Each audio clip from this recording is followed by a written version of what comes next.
Hello, everyone. Thank you so much for joining us today for our webinar on the future of HR in a distributed workforce, supercharging global talent mobility with technology. My name is Rishva, and I'll be your moderator for the session. Before we dive in, let me introduce our incredible speakers. First, we have Charlie Dyer, Director of Product at Topia. With 17 years in global mobility and 14 focused on tech, Charlie has led product strategy and managed teams of product managers and tax professionals.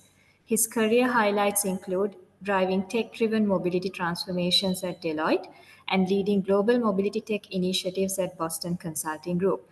We're excited to have Charlie with us today to share his insights. Next, we have Vichalya Vijaysurya, Director of Marketing at People's HR.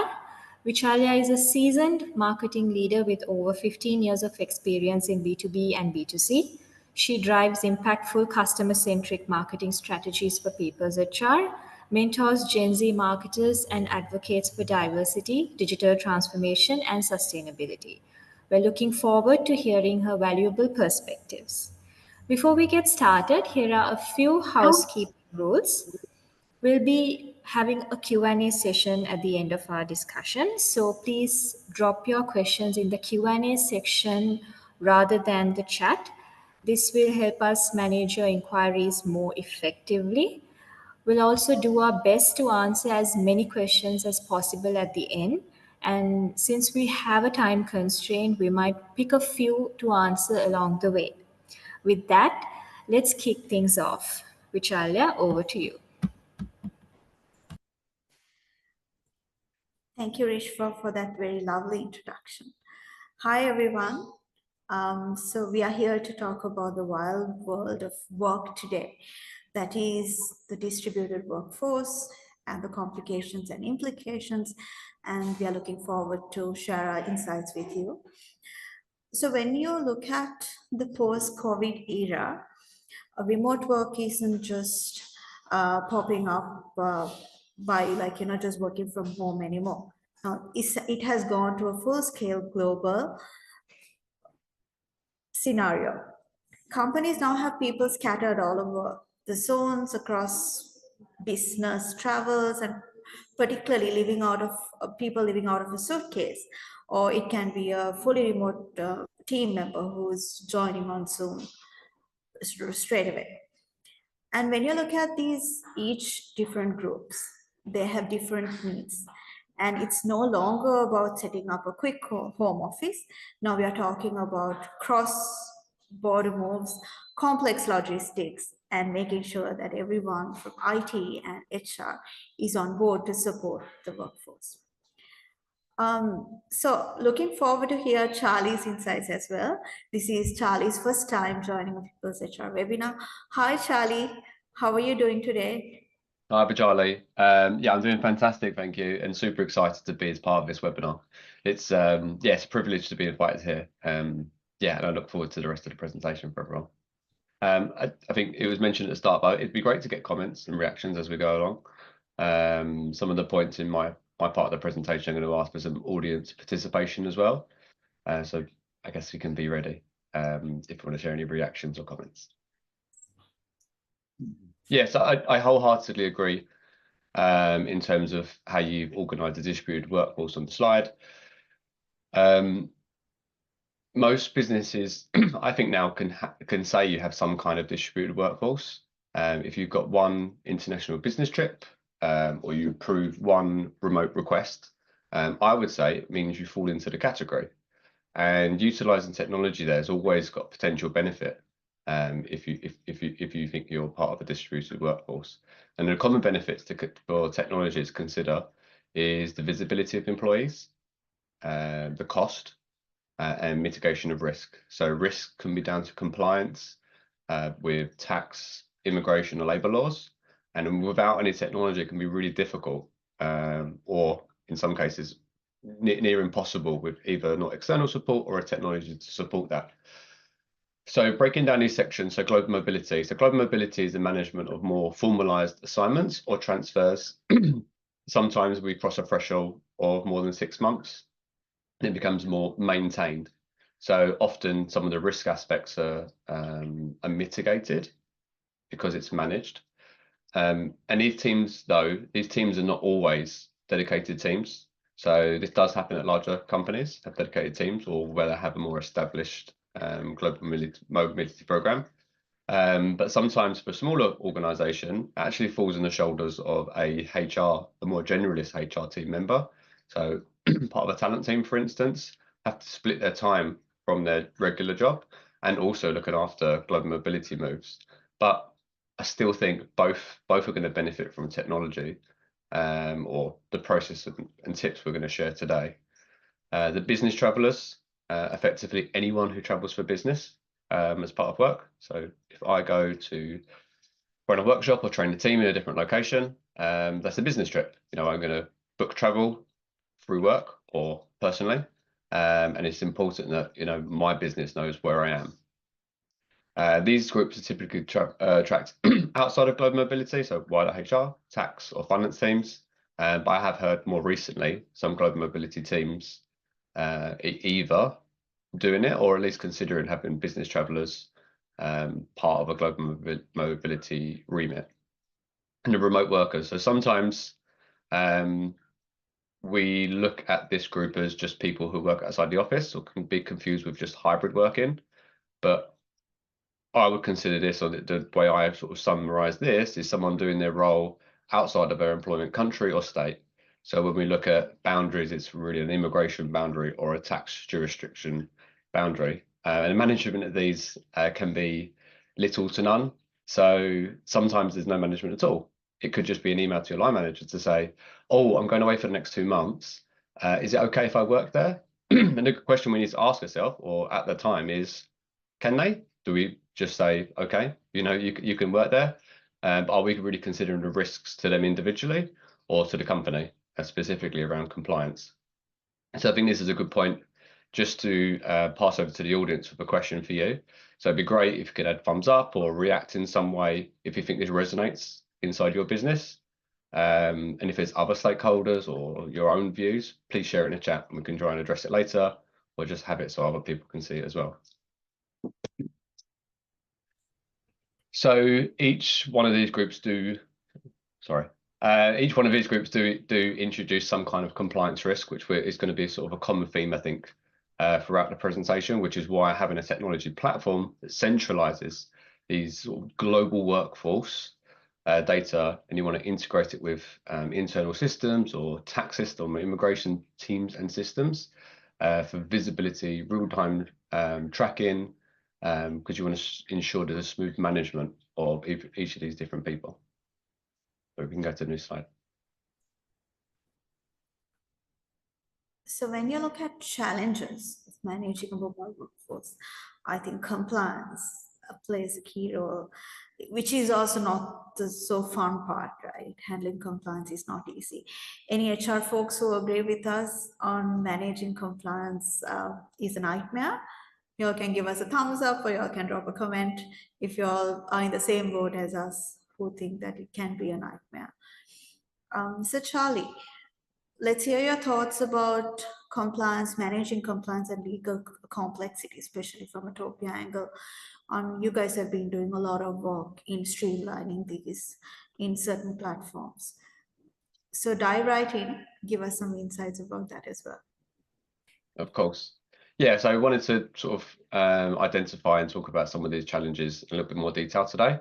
So when I look at compliance, compliance is complicated. So navigating or finding information out about local tax requirements, immigration rules, work permits. It's not easy to always know when a work permit's required or when a work permit's not required, and you can let people travel. Local employment regulations, obviously more tailored around people traveling, working in a new office. Do we know what the regulations are around that? Do we have a local HR team in the location who can help us? I don't know. But unless you're involved with this day to day as like, a dedicated role or, a professional that does this, it can be very overwhelming. And it's fine because it's very complicated. There's, teams of consultants and teams of businesses that specialize in this.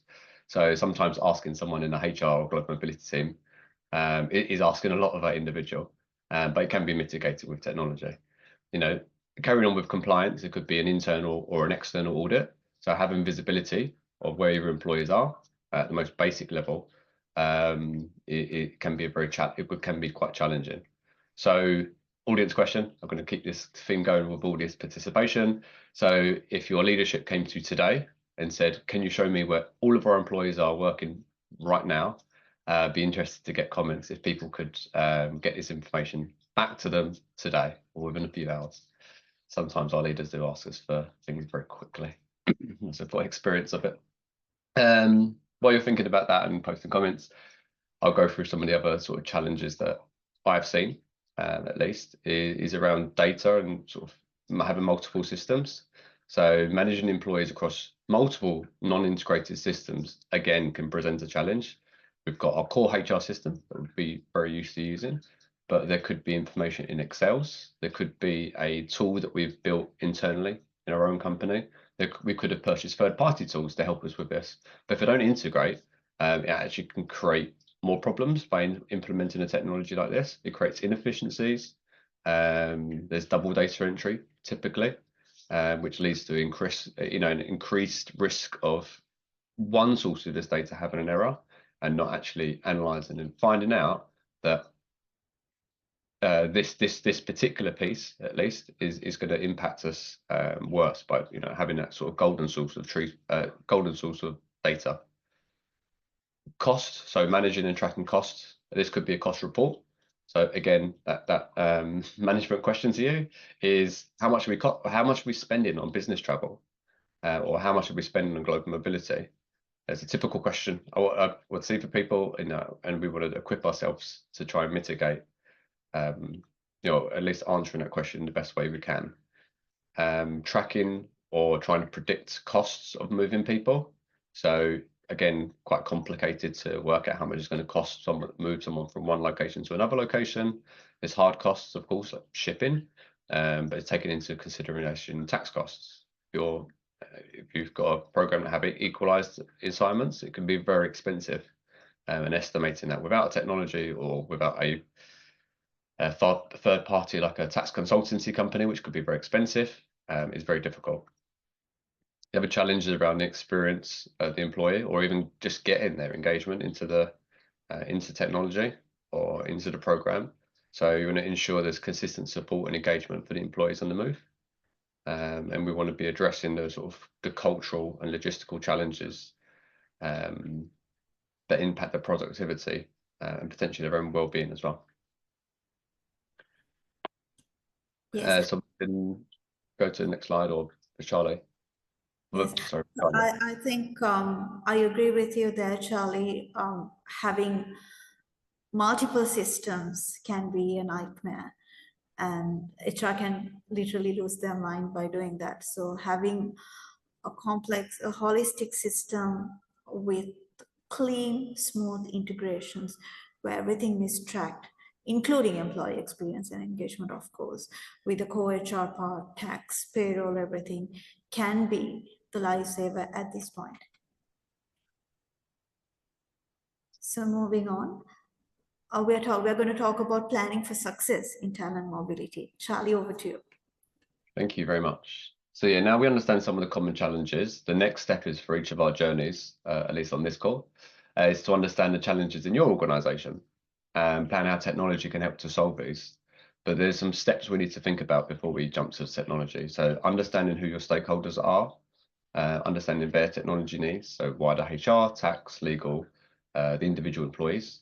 Introducing technology needs to be done holistically, not in silos. So it doesn't mean that a huge technology transformation for the whole of HR has to happen, because this is going to be a very tough thing to kick off, especially if you're a small team. But there needs to be a plan for the future to have it integrated, integration of teams. And again, that can be done via systems. So as long as you've got a plan for the future, I think that's a great start. And as I mentioned, we want to avoid building these in silos. The solution could add to your challenges and problems if you build this in silo and roll it out without anyone else's input in. So next point is around getting goals set This wants to be done in collaboration with your stakeholders. You want to agree and set the objectives to be measured on with these people. You want to bring people along the journey. And then a technology won't solve broken processes or won't fix a broken process when you implement it. You need to really make sure you've got a solid foundation before you sort of select this or find technology that you'd like to use. Everyone, I imagine, in the call may be in different places. Some may have defined processes and policies, which is fantastic, but some might not. But I still think it's a very worthwhile exercise to do as best as you possibly can. So you do lightweight processes and policies before you start to introduce technology. So in terms of processes, having a clear process will ensure consistency for all of the parties that are involved with the process. They'll better understand their roles and responsibilities as part of the process and the roles and responsibilities in a technology. So technology is there to help you optimize these processes. Technology, there's some technologies out of the box have processes built within them, which is fantastic and very easy. But you need to make sure these processes work for your business. It's not ideal to try and adapt your business for the technology. The technology needs to complement your ways of working. You want to sort of adapt just to try and make it work for the technology that you select. So you want some flexibility and configurability throughout that as things may change, of course. The policy, so developing a comprehensive and transparent policy that aligns with your business goals and for your global workforce.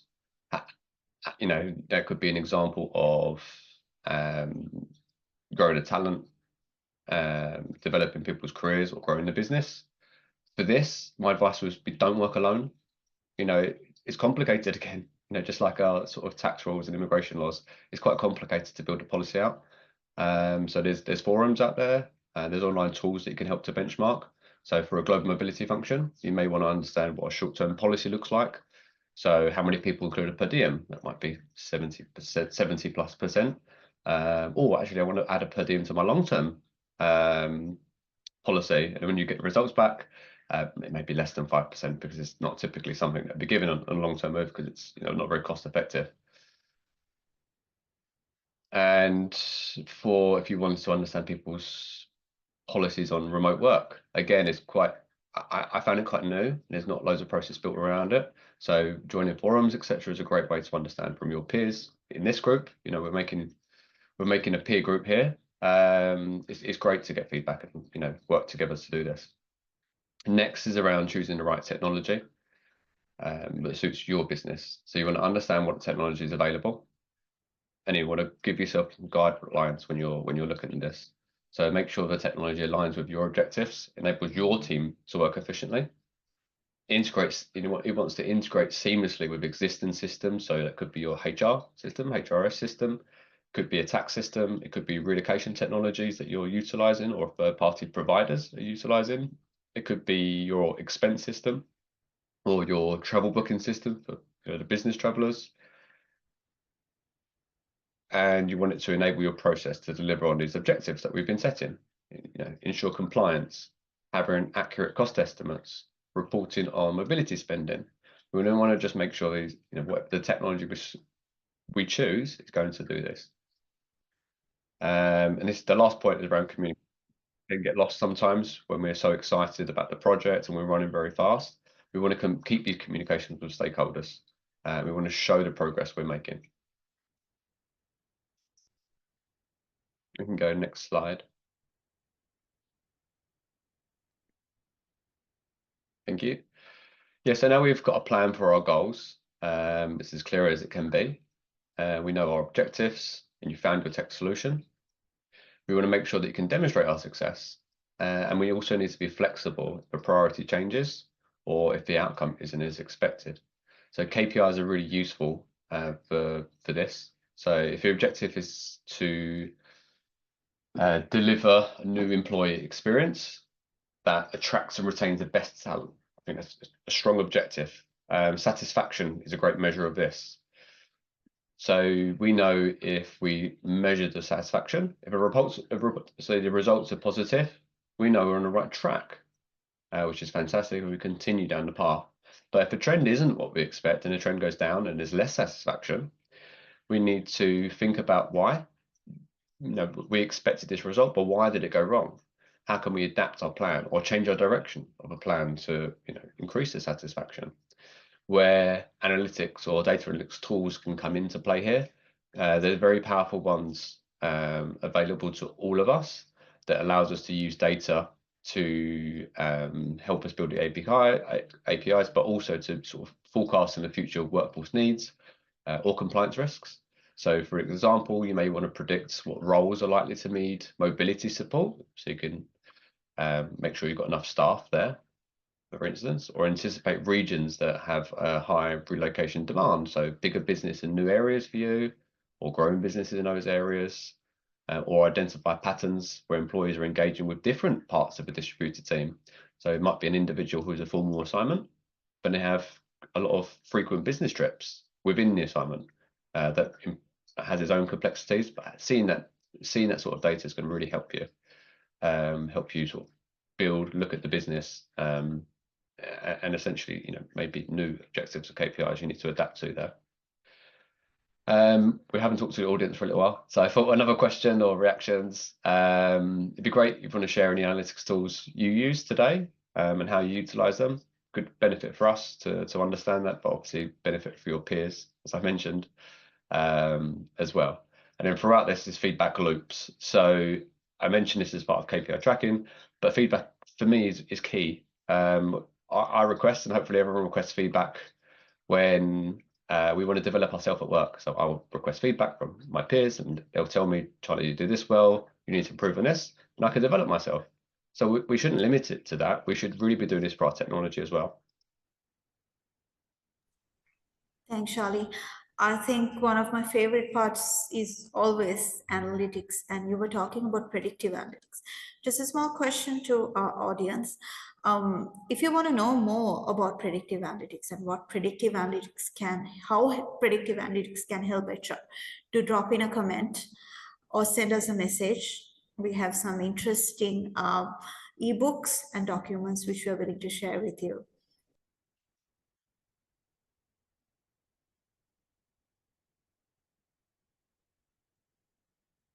Perfect, thank you. So we have a plan, we've understood our challenges. So I think the next place we wanted to focus is around the employee. So if I give an analogy, I like to think about, so I look at employees like customers. So if I had a shop, and for me, I want my customers to come back to my shop. So how do I invite them back? I want to build a great experience when they come to me, which is going to bring people back, of course, I hope. So if you have objectives that are focused around talent, all three of these experiences need to be thought about. There's the physical, cultural, and digital experiences. So the physical is the experience of the movement. This might be an assignment, an experience of leaving their home for the next 2 years to live somewhere new, outside of a comfort zone, potentially. It could just be a business trip, and how communications was managed with that traveller throughout their trip. Cultural, this could be the culture of a country, but also the company in the location, as things change over different locations. Both can be big changes depending on the location. So I think understanding that experience is very important, because it impacts, again, their overall experience. All three of them are important, so we need to be specific when we gather feedback to ensure we're collecting relevant data. So we've been focusing on we're going to focus on the digital experience, and obviously it's all related to technology. So when I collect data in a survey, I want to make sure that my results are based on the digital experience, and not the physical or cultural. There's of course crossovers here, but I wouldn't want a bad experience at a hotel lobby with a staff member reflecting badly on a technology solution that we've tried to implement, and obviously a dissatisfaction that we started on. We want the trend to be accurate, of course. So, but my point here is, analysing these different sections, we should be specific when we ask the questions. We can go to the next slide. Thank you. So, as I said, the focus is on digital experience today. So, firstly, do we think it matters? Back to the audience, we've got lots of audience participation. Interested to know what you think. Do you think it's important? And again, in the chat or with your actions will be very helpful. And you should be very honest if you think it is or not. We're all friends here. But if there is a goal to improve it, built within your objectives, I would always recommend at least understanding the current experience. This is how I may approach it. So we want to find out what they like about the current digital experience, what their frustrations are, and it's a great opportunity to get opinions. What's their opinion of what a great solution might look like? Ultimately, these are the people living the experience, so their suggestions could be very valuable. Typically, I'd gather this in a few different ways. Surveys are very popular, surveying individuals. Dedicated interviews. You can have interviews with participants to understand a little bit more detail. Or something that's worked well for me in the past, especially when developing a larger solution, is sample groups of employees or employee representatives. So you can meet with these groups on a regular basis. You can have them spread out across the globe in different regions or different countries, and they can you can get quick feedback and refine ideas without having to wait at the interval of a survey or an interval of an interview, and it's quite consistent. So that has worked very well for me in the past, delivering a solution that has a high satisfaction rate and brings value quickly. A question you may ask: so if you didn't think it's important, but what are the benefits if we do want to improve it? So performance. So a clean and effective experience is going to allow more time to focus on the purpose of the assignment or trip, and effectively do the job better without having the administration of tracking manually. And employee satisfaction. So a better experience improves the overall company culture and improves your ability potentially to retain and attract top talent. I think we're going to go to some statistics to discuss next, and I'll hand back to you, Chalia. Sorry, I was on mute. Thanks, Charlie. I think I would like to get our audience input here. So I'm a marketer who prefers metaphors over statistics. I know a lot of HR folks who also prefer metaphors over statistics. Are you a person who prefers metaphors over statistics? Drop us a heart reaction. Or if you're one of those super cool HR folks in the digital era, where you are getting the hang of data and going into data-driven analytics, and you love statistics and you thrive on stats, drop us a thumbs up. Charlie, I'll leave it to you to get into the heavy stuff. It's quite an interesting stat. You want to dive more into it? Yeah, of course. Yeah, so the work location and talent here. So the survey that's run here, so 70% of 77% of employees believe that companies should focus on finding the right talent, no matter where it is.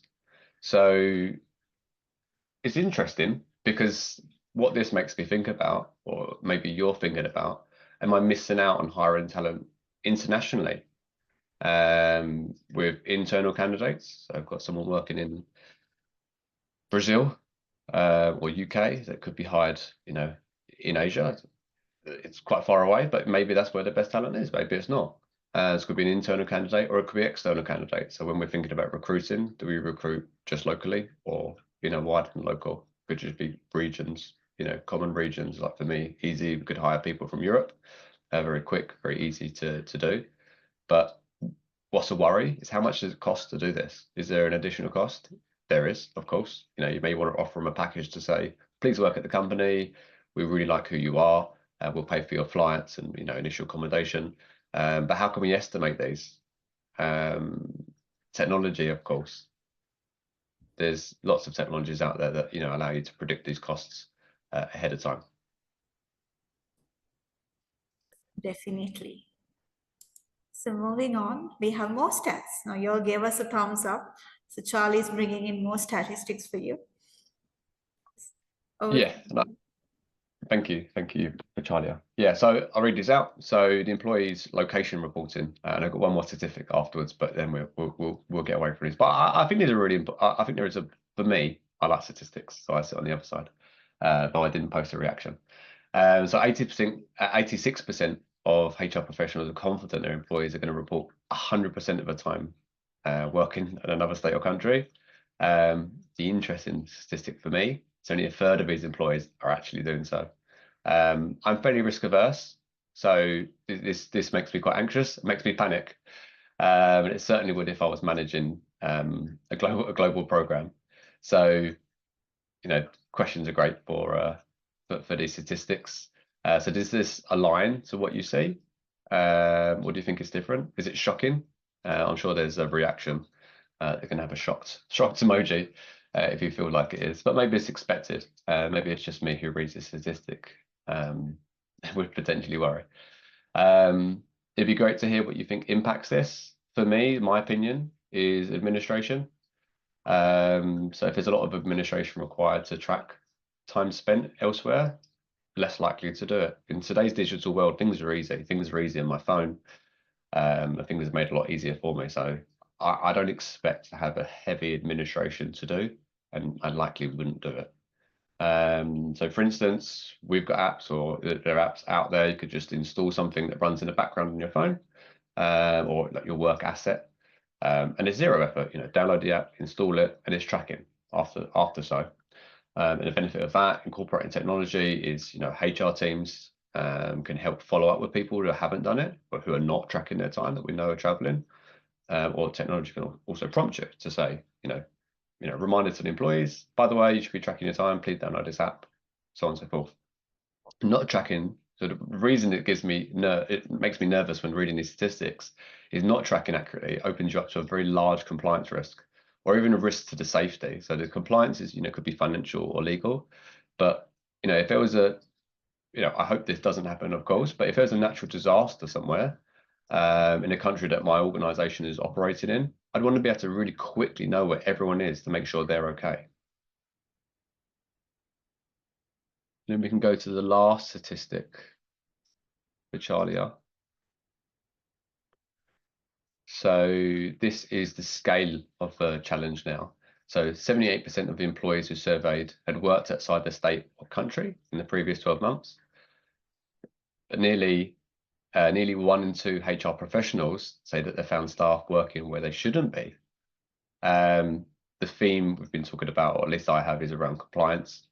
So there's a huge compliance risk here. So as I mentioned before, similar. So, it could be financial implications, legal implications, and a risk of reputation.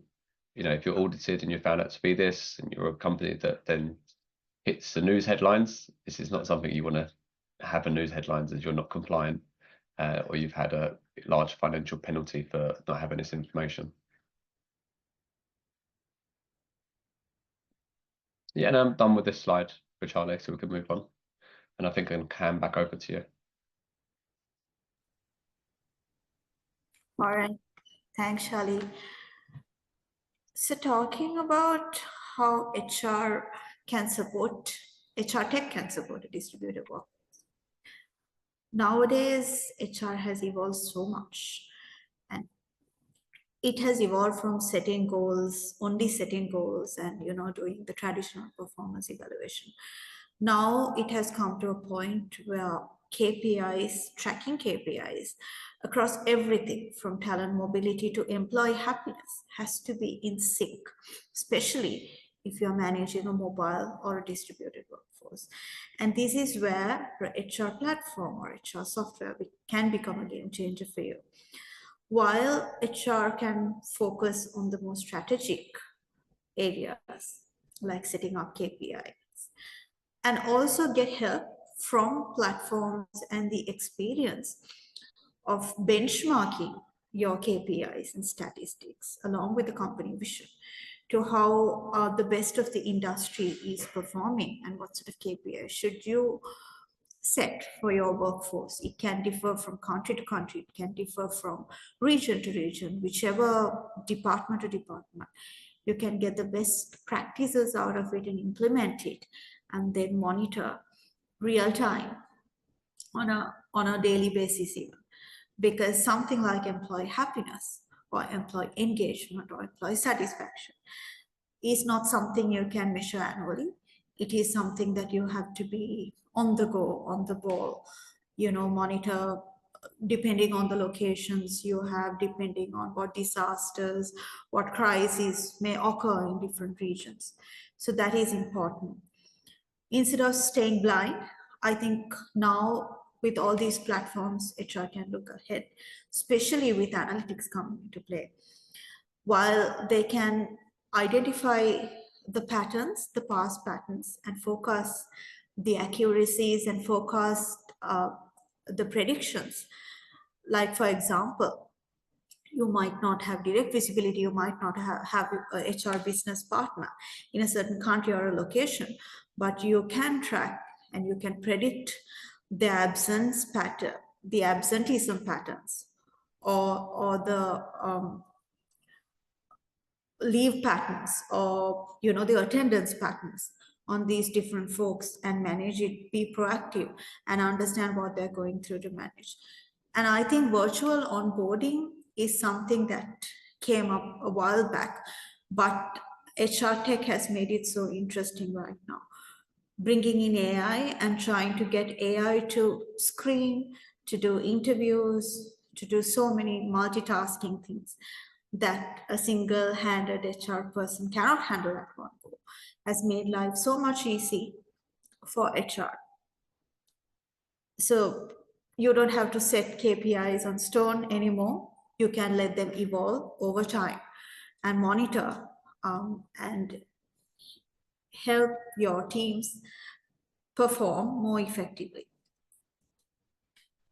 Anything else you want to add, Charlie? I know you're a fan of training data analytics, the more analytics part. Anything you want to add to that as well? Yeah, sorry, I've got a couple of comments, maybe if that's okay, just to add. So I think one of them is around the onboarding and training.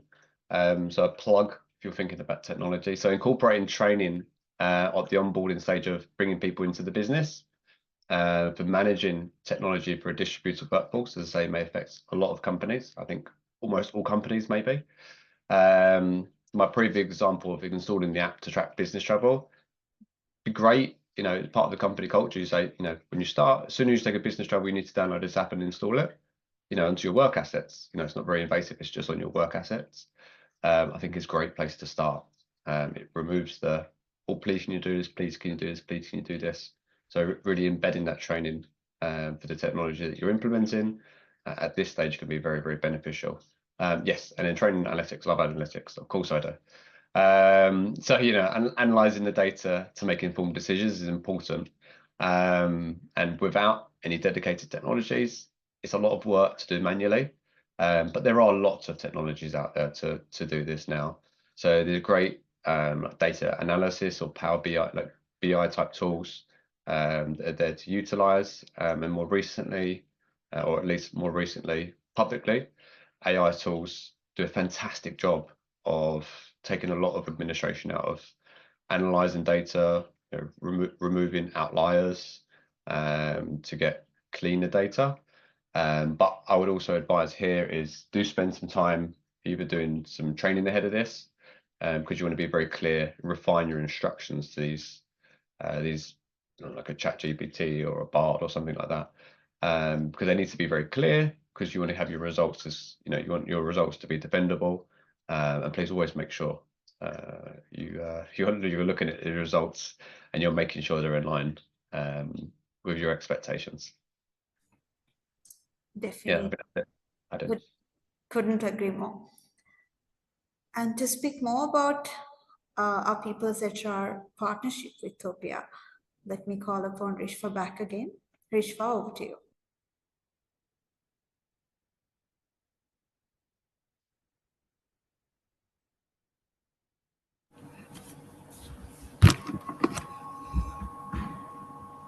Thank you both Charlie and Vichalia for that wonderful session. To speak about People's HR's partnership with Topia. Our collaboration combines Topia's expertise in global talent mobility with People's HR, and we work on providing integrated solutions for managing distributed workforces efficiently. So it's been a good partnership so far, and we're looking forward to more work and synergy in the future. So moving on, Charlie, before we hop into the Q&A session, your feedback matters to us. So we will drop in the feedback form on chat. We would love to hear what you think about the session so that we can improve it in the future. So you can either access the link that will be dropped on chat, or you can scan the QR code on the screen and give us your feedback. Moving on, Charlie, we've had some questions that have come on our Q&A, and I think we can take a few to answer. So I will be directing them to you, and then you can take these questions up. So to start with, an interesting one: how can Gen AI boost the mobility HR experiences? Yeah, that's a fantastic question and very relevant and topical, of course. So, you can simply just look at a Gen AI tool. You could ask it some questions. How do I boost my HR mobility experience? And it will give you a result, of course. But tools like, for instance, Topia. Now we've mentioned Topia. Topia. My roadmap for Topia absolutely includes utilizing AI to improve the overall HR mobility, HR experience, whether it's dedicated for the individual employee to make their process more efficient, asking questions that remove the requirement for mobility professionals to answer every single question and having those responses to the location they're going to. Hopefully that answers your question. Yes. Moving on, there's another question. It's quite a bit of a long question, so I'll try and reword it to be as short as possible. So the question goes as: it's difficult for SMEs in a local manufacturing setting to adapt and transition into digitalization using new tech, because most of the employees are used to the manual, making it challenging for HR people like us.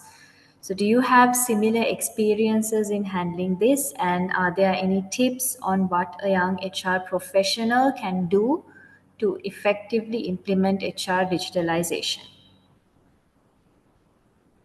Yeah, a really great question. It's maybe a challenging question as well. For me, is seeking feedback, understanding from peers what they do. So people in similar situations to you, if there's forums that you can join to discuss, really, really important. I would suggest personally. But if you want my own opinion, it's around training and rollout for these individuals. If they're used to a uh, they're very used to a very manual process, then try and introduce them, give them the benefit. So manual today, your administration, come on our, you know, digital transformation project, and it's going to make your lives easier. So it's all around sales. If I'm a salesman, it's selling to the individual to say, move from one process now to this process because it's going to make your life easier. And if you're able to sell that solution, sell experience to them, they're more likely to take up that technology. All right. I think we can take another question.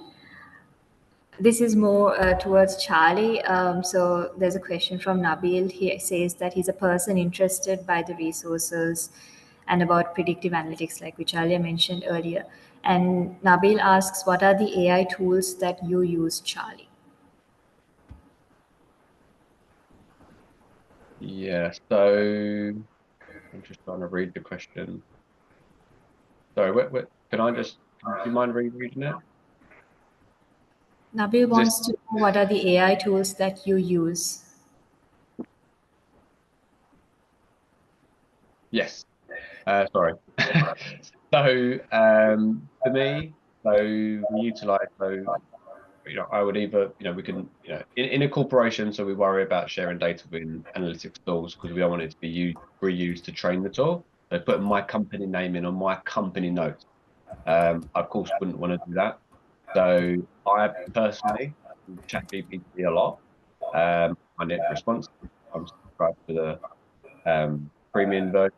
I could enclose it to utilize in my business without the risk of sharing that information back to ChatGPT. It's a very popular one that utilized a lot, but it doesn't have to be optimization. Uh, it, ChatGPT can be used to upload documents, analyze documents, produce the document enhancements, analyze data to get documents. Bard is something else I've used, the option.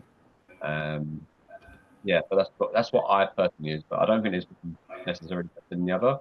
It just happens to be what I use.